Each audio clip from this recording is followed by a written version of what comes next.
It's time to take a look at the ShoeZeum Hayward from 2006.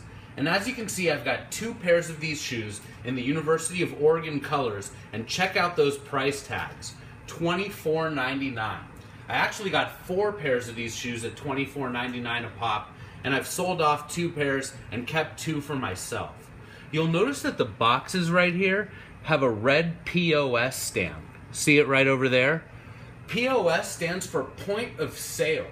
And back in 2006, when these shoes came out, when they hit the outlet stores and didn't sell for a long time, the managers would have discretion to mark stuff down, and they would get what's known as POS money.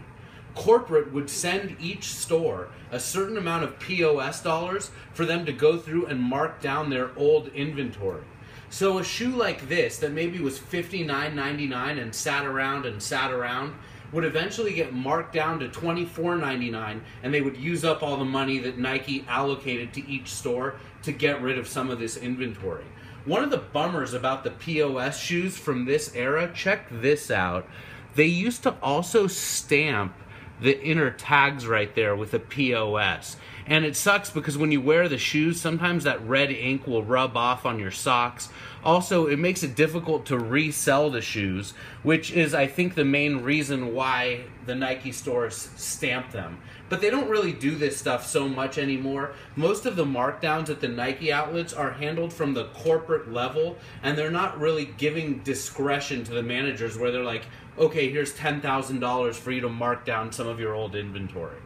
Anyway, let's talk about the history of the ShoeZeum Hayward. Interestingly, there's this ShoeZeum Hayward, and then there's an ShoeZeum Hayward 3, but I've never seen an ShoeZeum Hayward 2. And trust me, I've looked. The ShoeZeum Hayward 3 was actually modeled after a sketch that Steve Prefontaine did about 40 years ago on his ideal running shoe.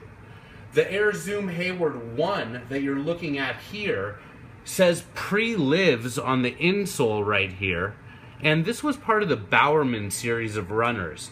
Bowerman series running shoes from the 2000s were typically lightweight, breathable, mesh.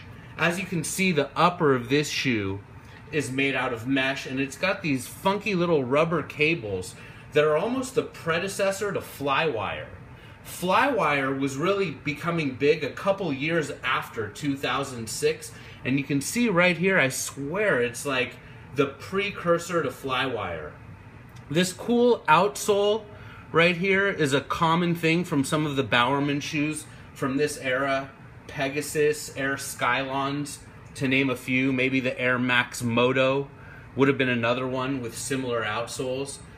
Check out this pair of kicks. So there's a lot of history at Hayward Field. Hayward Field is actually the track at University of Oregon, and that's where Nike got its start. So these shoes pay tribute to the birthplace of Nike, which is really, really cool. And they're really comfortable. Like, not only does it have this mesh material on the upper, it's got this really cool breathable mesh on the tongue right here. Really great pair of underrated kicks in University of Oregon colors, named after the track field at the University of Oregon. They actually made this pair of shoes in reverse colors with a yellow upper and green accents. I prefer this one over that one, and I really prefer this one because I paid $24.99 at the Nike outlet. Man, it's been almost 10 years. That's crazy. Anyway, it's been a great pleasure introducing you to the ShoeZeum Hayward.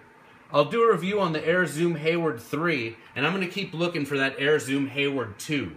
If you've ever seen it or heard of it, please leave a comment below. Thanks a lot, and I'll see you tomorrow.